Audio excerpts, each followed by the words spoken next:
जब बाज आकाश में उड़ रहा होता है ना, आकाश में जब बाज उड़ता है तो कई बार कौवे जाके उसके पीठ पर बैठ जाते हैं। ये छोटे कौवे होते हैं ना, ये जाके बाज के पीठ पर बैठ जाते हैं और पीठ पर बैठकर उसके सर पे चोंच मारते हैं। ये कौवे ये बड़े छेड़ू किस्म के होते हैं, छेड़ते रहते हैं, है ना। तो ये जाके उसके पीठ पे बैठते हैं और सर पे चोंच मारते हैं। लेकिन बाज का शरीर थोड़ा बड़ा है तो वो पलट के कौवे की तरह तो नहीं मार पाएगा, पकड़ पाएगा। तो उसको भी पता है, कौवे को पता है कि ये पलट कर मुझे पकड़ नहीं सकता, इसलिए उसका नाजायज फायदा उठाता है कौवा और उसके पीठ पर ही बैठता है और उसके सर पे चोंच मारते रहता है, चोंच मारते रहता है। अब बाज क्या करेगा? कौवा तो नहीं बन सकता ना, बाज तो बाज ही रहेगा, कौवा तो बनेगा नहीं। अब उससे पलट कर जमीन पे उतरे और उससे लड़ाई करे, उससे जब पलटेगा गिरेगा तब तक तो उड़ जाएगा। तो बाज की एक नीति होती है, रणनीति। बाज क्या करता है? कौवे की चिंता नहीं करता।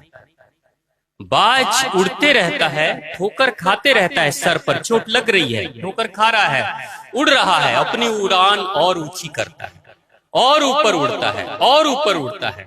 धीरे धीरे उड़ते उड़ते इतनी ऊंचाई पर चला जाता है, बादलों से भी ऊपर, कि वहां कौवे का दम घुटने लगता है, ऑक्सीजन मिलता नहीं है, सांस मिलती नहीं है। वो तो कम सांस में भी, कम ऑक्सीजन में भी वो रह सकता है, बाज ऊंची उड़ान भर सकता है, लेकिन कौवे का दम घुटने लगता है, कौवा वहीं से छोड़कर नीचे उतर आता है और बाज मुक्त हो जाता है। यानी बाज क्या कह रहा है कि कौवे चोंच मारे तो उसके पीछे मत पड़ो, अपना काम करते रहो और अपनी उड़ान भरते रहो। और जब उड़ान भरते रहोगे तो एक दिन तुम इतनी ऊंचाई पे चले जाओगे, उस ऊंचाई पे कौवा पहुंच ही नहीं सकता। चोंच मारना बंद। अब दो तरीके की तरक्की है जीवन में, या तो आप लड़ना शुरू कर दो, या तो आप लड़ना शुरू कर दो। तो लड़ोगे कैसे? मान लीजिए आप, जैसे आप जा रहे हैं, सड़क पे जा रहे हैं और किसी नाले के सुअर ने आपको एक चैलेंज दे रहा है, आपको वो उकसा रहा है और कह रहा है हमसे लड़के दिखा दो, हमसे जीत के दिखा दो। अब मान लीजिए कि आप उस सुअर की चुनौती को स्वीकार करोगे और आप सुअर को पराजित करना चाहोगे कि मैं तुमसे ज्यादा शक्तिशाली हूं और मैं तुम्हें पराजित कर दूंगा, तो आपको लड़ने के लिए क्या करना पड़ेगा? कीचड़ में उतरना पड़ेगा। आपको सड़क छोड़कर कीचड़ में उतरना पड़ेगा, खूब जमकर लड़ाई करोगे और लड़ाई कर करके अगर आपने सुअर को पराजित कर भी दिया, अगर सुअर को पराजित कर भी दिया और बाहर निकलोगे और कहोगे कि मैंने सुअर को पराजित कर दिया, तो पड़ोसी जो सड़क पे घूम रहे होंगे वो कहेंगे ये दो पैरों वाला सुअर कहां से निकल कर आ गया। क्योंकि उतने दूर कीचड़ में जो तुमने लड़ाई की है, आपने जो लड़ाई की है, आप खुद ही सुअर बन जाओगे, क्योंकि पूरे सर से लेकर पैर तक आपके कीचड़ भर जाएगा। तो सुअर को पराजित करने के लिए आपको ही सुअर बनना पड़ेगा। तो सुअरों के चक्कर में मत पड़ो, बाज की तरह सीखो, बाज की तरह सीखो। चोंच मारता है, मारने दो, उड़ान इतनी भरो, यानी काम बंद मत करो अपना। बाज क्या कर सकता है? उड़ सकता है, तो उड़ान नहीं भर, उड़ान रोको मत। अब किसी बच्चे को किसी ने कह दिया, अरे तुम क्या पढ़ोगे, तुम क्या पास होगे, तुम क्या जीवन बनाओगे, तुम तो जिंदगी भर ऐसे ही रहोगे, तो ये सब बातें मत सुनो और पढ़ाई करो बाज की तरह और उड़ान भरो, ऊंची उड़ान भरो। एक दिन तुम इतने बड़े मुकाम पे पहुंचो कि उस दिन सबका मुंह बंद हो जाए, सबको जवाब मिल जाए, सबको शांति मिल जाए।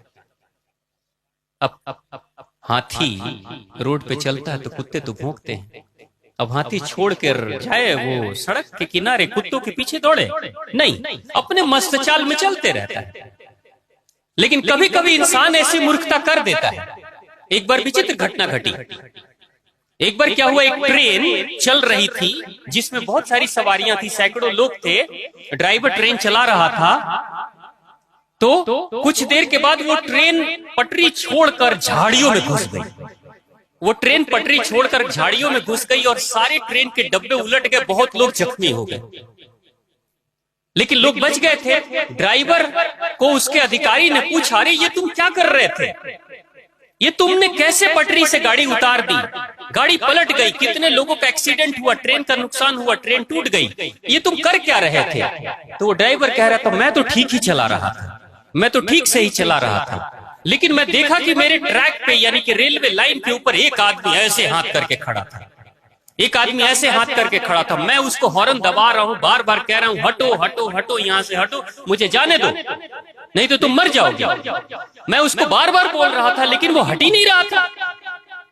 तो वो जो अधिकारी है कहता, अरे कैसे पागल हो, अगर नहीं हट रहा था हॉर्न बजाने से चढ़ा देते उसी के ऊपर, तुम कैसे रुक सकते हो, चढ़ा देते उसके ऊपर। तो वो ड्राइवर कहता है यही तो काम कर रहा था। जब नजदीक गया तो वो झाड़ियों में भागा, मैं झाड़ियों में ट्रेन लेके घुस गया, चढ़ाई दूंगा तुम्हारे ऊपर, छोड़ूंगा नहीं। चढ़ाने के लिए ही तो ट्रेन ले जा रहा था, है नहीं, चढ़ाने ही ले जा रहा था, लेकिन वो भाग गया बेचारा, वो बच गया।